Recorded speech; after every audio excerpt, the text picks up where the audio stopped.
Baik, Assalamualaikum warahmatullahi wabarakatuh. Di sini saya akan mempresentasikan sebuah jurnal yang berjudul Potensi Ekosistem Terumbu Karang untuk Pengembangan Ekowisata di Pulau Sintok, Taman Nasional Karimun Jawa. Jurnal tersebut ditulis oleh Maulana Cahya Widiatmoko, Hadi Endrawati, dan Nur Taufik, yang akan direview oleh saya sendiri dengan nama Yunika Rahmawati NPM 2014151034 dari kelas Kehutanan A. Adapun daftar isinya, yang pertama ada pendahuluan, yang kedua metode penelitian, yang ketiga hasil dan pembahasan, dan yang keempat kesimpulan. Yang pertama ada pendahuluan. Terumbu karang merupakan ekosistem dinamis dengan kekayaan biodiversitas serta produktivitas tinggi. Karena itu, terumbu karang mempunyai peran yang signifikan. Secara ekologis, terumbu karang merupakan tempat organisme hewan maupun tumbuhan mencari makan dan berlindung. Menurut Suharsono 2008, Indonesia memiliki jenis-jenis karang yang beragam. Ditemukan 590 spesies yang termasuk ke dalam 80 genus karang di Indonesia. Menurut hasil penelitian Pusat Pengembangan Oceanologi (LIPI) yang dilakukan pada tahun 2000, kondisi terumbu karang Indonesia 41,78% dalam keadaan rusak, 28,30% dalam keadaan sedang, 23,72% dalam keadaan baik, dan 6,20% dalam keadaan sangat baik. Ekosistem terumbu karang menyediakan jasa-jasa penunjang industri wisata bahari bagi perolehan devisa negara dan menyediakan lapangan pekerjaan dan lapangan usaha yang signifikan. Potensi wisata bahari khususnya ekosistem terumbu karang di wilayah pesisir dilakukan sebagai upaya untuk menguatkan wisata bahari yang sudah ada. Selain itu, perlu mengetahui daya dukung wilayah secara fisik, lingkungan, dan kewilayahan. Hal ini diperlukan sebagai salah satu masukan dalam pemanfaatan sumber daya pesisir yang berkelanjutan. Taman Nasional Karimun Jawa merupakan salah satu taman nasional yang di dalamnya terdapat pulau-pulau kecil. Salah satu pulau kecil di Taman Nasional Karimun Jawa adalah Pulau Sintok. Pulau Sintok merupakan pulau kecil yang memiliki potensi ekosistem pesisir yang melimpah. Salah satunya adalah ekosistem terumbu karang. Adapun tujuan dari penelitian ini bertujuan untuk mengetahui kondisi biofisik ekosistem terumbu karang sebagai pengembangan ekowisata bahari, serta untuk mengetahui strategi pengembangan ekowisata di Pulau Sintok, Taman Nasional Karimun Jawa. Baik, yang selanjutnya ada metode penelitian. Materi yang dipergunakan dalam penelitian ini adalah kondisi biofisik ekosistem terumbu karang. Pendataan karang berdasarkan dengan bentuk pertumbuhan atau life form. Penelitian kedua adalah menganalisis data yang telah didapat. Pengambilan data kondisi biofisik ekosistem terumbu karang menggunakan metode transek garis atau line intercept transect (LIT). Untuk lokasi penelitian terletak di Pulau Sintok, Taman Nasional Karimun Jawa, yang lokasinya dapat kita lihat pada gambar berikut. Dan selanjutnya, pengukuran kualitas perairan. Pengukuran parameter perairan dilakukan secara langsung di lapangan. Pengukuran parameter perairan meliputi suhu menggunakan termometer, kecerahan perairan menggunakan SECIDIS, kecepatan arus menggunakan bola duga, salinitas dengan hand refractometer, dan derajat keasaman menggunakan pH meter. Pengambilan data terumbu karang. Metode yang digunakan pada pengambilan data biofisik terumbu karang yaitu LIT atau Line Intercept Transect. Metode LIT digunakan dengan cara membentangkan transek garis atau roll meter sepanjang 100 meter yang dipasang sejajar dengan garis pantai. Pengambilan data dilakukan pada 4 stasiun yang telah ditentukan, di mana setiap stasiun dilakukan pengulangan 2 kali, yaitu pada kedalaman 5 dan 10 meter. Data yang diambil yaitu lokasi pengambilan data menggunakan GPS. Pengukuran ekosistem terumbu karang dengan metode LIT dapat kita lihat pada gambar berikut. Persentase tutupan terumbu karang. Dari hasil persentase tutupan life form, yang diperoleh disajikan setiap stasiun dan dianalisis secara deskriptif dengan tabel atau grafik sehingga dapat ditentukan kondisi terumbu karang di daerah tersebut dengan melihat kriteria tutupan karang hidup. Dapat kita lihat pada tabel 1 kriteria tutupan karang hidup di Pulau Sintok, Taman Nasional Karimun Jawa. Indeks kesesuaian ekowisata. Analisis kesesuaian lokasi wisata bahari kategori wisata selam menggunakan pendekatan kualitas kondisi biofisik lokasi antara lain luas tutupan komunitas karang, jenis life form, jumlah jenis ikan, kedalaman terumbu karang, kecerahan perairan, dan kecepatan arus. Parameter-parameter tersebut diberi nilai berdasarkan matriks kesesuaian wisata selam seperti yang tertera pada tabel 2. Berikut merupakan matrik kesesuaian ekowisata selam menurut Yulianda 2007. Menurut Yulianda 2007, untuk menentukan indeks kesesuaian pemanfaatan wisata selam diformulasikan sebagai berikut. IKW sama dengan sigma NI dikali Nmax dikali 100% dengan keterangan IKW merupakan indeks kesesuaian wisata, NI merupakan nilai parameter KI, Nmax merupakan nilai maksimum dari suatu kategori wisata. Baik, yang selanjutnya ada hasil dan pembahasan. Persentase tutupan karang hidup yang telah didapat pada stasiun 4, yaitu di timur Pulau Sintok dalam kedalaman 10 meter sebesar 82%, di mana persentase tersebut menurut keputusan Menteri Lingkungan Hidup 2004 termasuk dalam kategori baik sekali.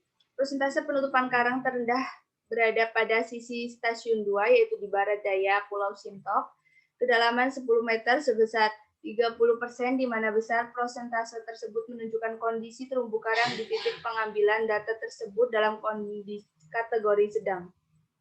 Persentase penutupan karang pada kedalaman 5 meter dapat dilihat pada gambar berikut.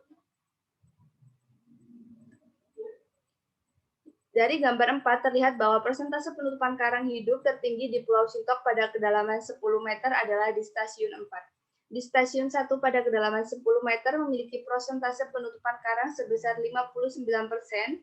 Di stasiun 2 pada kedalaman 10 meter memiliki tutupan karang hidup paling sedikit dengan persentase sebesar 30%. Sedangkan pada stasiun 3 kedalaman 10 meter memiliki persentase penutupan karang hidup sebesar 42%. Persentase penutupan karang pada kedalaman 5 meter dapat dilihat pada gambar berikut. Berikut merupakan tabel kemunculan life form di setiap stasiun perairan Pulau Sintok, Karimun Jawa. Dengan keterangan tanda plus terdapat kehadiran life form dan tanda min tidak terdapatnya kehadiran life form. Tabel 4 menunjukkan bahwa kemunculan bentuk pertumbuhan karang di setiap stasiun penelitian. Koral masif, koral submasif, koral folios, dan koral branching adalah bentuk pertumbuhan karang yang dapat dijumpai di setiap stasiun. Sedangkan indeks keanekaragaman pada setiap stasiun di Pulau Sintok memiliki nilai berkisar 0,21 sampai 0,28. Di mana menurut Krebs 1985, besar indeks keanekaragaman tersebut menunjukkan keanekaragaman di titik pengambilan data tersebut dalam kategori rendah. Nilai keseragaman di setiap sisi Pulau Sintok memiliki nilai berkisar antara 0,21 sampai 0,58. Nilai keseragaman terendah terdapat pada sisi barat daya kedalaman 10 meter yang termasuk dalam kategori tertekan. Sedangkan pada sisi tenggara kedalaman 5 meter memiliki nilai keseragaman tertinggi yaitu 0,58 yang termasuk ke dalam kategori labil. Nilai dominansi pada setiap sisi Pulau Sintok memiliki nilai berkisar antara 0,13 sampai 0,26, di mana menurut Odum 1993 nilai tersebut menunjukkan bahwa pada daerah tersebut tidak terjadinya dominansi. Berikut merupakan indeks ekologi karang Pulau Sintok, Karimun Jawa. Berikut merupakan gambar komposisi ikan terumbu karang dalam kedalaman 5 meter di Pulau Sintok.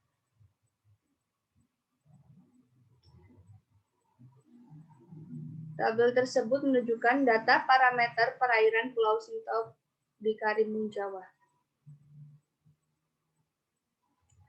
Faktor lingkungan yang sangat berpengaruh terhadap pertumbuhan karang adalah kualitas air atau perairan yang mencakup suhu perairan, salinitas, dan kecerahan perairan. Dari data yang telah diperoleh di perairan Pulau Sintok mempunyai suhu dengan kisaran 27,3 derajat Celcius sampai 28,5 derajat Celcius.